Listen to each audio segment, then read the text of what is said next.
খবর ছিল লঙ্কামুড়া এরিয়াতে কিছু নার্কোটিক সামগ্রী বিক্রি করছেন। সেই অনুযায়ী খবর পেয়ে আমাদের additional SP Shri Mihirlal Das, OC West PS, OC Ramnagar outpost এবং আমি ঘটনাস্থলে যাই। কিন্তু আমরা যাওয়ার কিছু আজ পেয়ে হতো যারা একিউজড তাদেরকে পাওয়া যায়নি। আমরা 4টা বাড়িতে সার্চ করে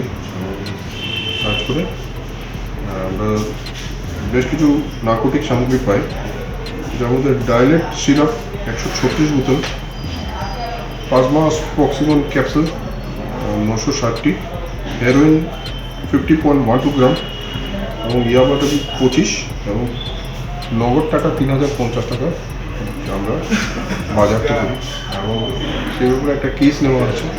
তদন্ত শুরু হয়েছে, শীঘ্রই যারা অপরাধের সঙ্গে যুক্ত তাদেরকে অ্যারেস্ট করা হবে।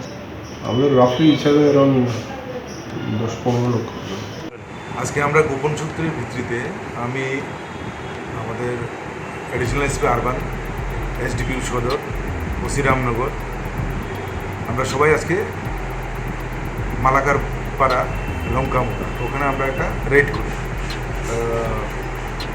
রেড করে আমরা প্রায় 136 বোতল কফ সিরাপ এবং স্পাজমোপ্রক্সিভিয়ান ট্যাবলেট এবং 50 গ্রাম ব্রাউন সুগার, তারপর ইয়াবা ট্যাবলেট কিছু যেখানে প্রায় 1 প্যাকেটের মতো, এই সব জিনিসগুলি আমরা আজকে সিজ করি এবং এগুলি যখন ডিস্ট্রিবিউশন চলছিল ওই সময় আমরা রেড করি।